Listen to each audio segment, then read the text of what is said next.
Olá, eu sou o Thiago Andrade de Oliveira. Eu fui o responsável pela construção do código do Perceptron e eu aprendi com os meus colegas sobre como fazer o Perceptron antes de fazer e etc. E agora eu vou explicar com minhas palavras como o Perceptron funciona, como o código foi feito. Para começar, eu defini esse n como sendo 14, porque as nossas três listas, que vão ser bem importantes se a gente vai usar durante todo o programa, tem 14 valores, que são justamente a lista que representam a entrada dos valores x1, tem essa lista que representa os valores da entrada x2, e essa terceira lista, que são as saídas desejadas. Quando a gente vai ver a equação W1, x1 mais W2, x2 igual a bias, sendo que bias maior que 10 a saída é 1, bias menor que 10 a saída é 0, a gente vai comparar justamente com essa lista aqui. É ela que vai determinar se a gente vai precisar, se o Perceptron vai precisar continuar aprendendo ou não. Entrando na função aqui do próprio Perceptron, a gente começa declarando algumas variáveis. Essa aqui é a de aprendizagem, que a gente vai usar só no final para calcular a aprendizagem em porcentagem de cada ciclo do Perceptron. Essas variáveis são, respectivamente, para percorrer as listas, né, e fazer os cálculos de x1 vezes w1 mais x2 vezes w2, só que usar um ponteiro i facilita bastante trabalhar com essas duas listas.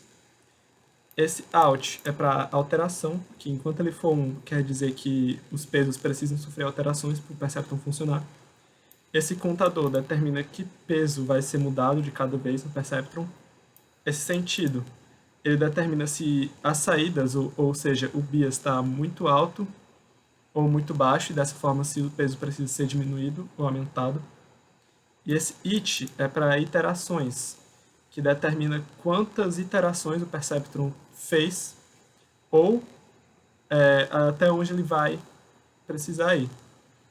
Essa saída e esse bias final, que são variáveis do tipo double, é para calcular exatamente os bias do final do programa, que a gente vai usar para desenhar aquela reta de decisão do Perceptron. E a saída é justamente para calcular qual a saída de cada peso, de cada x1 W1 mais x2 W2 do Perceptron. Os pesos também são tipo double, porque dessa forma a gente pode colocar taxas bem pequenas e mesmo assim ser preciso, ou taxas maiores e continuar sendo preciso. Esse int máximo aqui é o máximo de iterações que o Perceptron vai fazer antes de parar, porque ele pode ficar preso num loop, e para ele não ficar tentando raciocinar infinitamente, existe essa limitação, para que seja o número máximo de gerações de aprendizado que ele tente fazer. E aqui começa o Perceptron em si, o loop.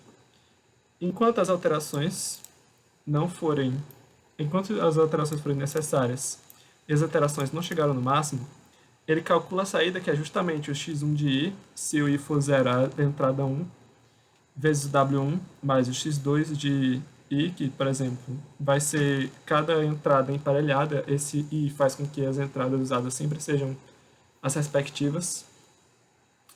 E depois ele calcula se a saída foi maior que 10 ou se a saída foi menor que 10. Depois ele verifica se a saída foi menor que 10, ele vai diminuir. Se a saída foi menor que 10, ele aumenta o peso. E se a saída for maior que 10, ele diminui o peso. Com esse código, tem essas saídas aqui, que dá para ver em tempo real o que o Perceptron está fazendo para tentar aprender. E no final desse loop, a gente calcula se ele chegou no máximo de iterações permitidas e não achou, ou se ele conseguiu achar uma solução.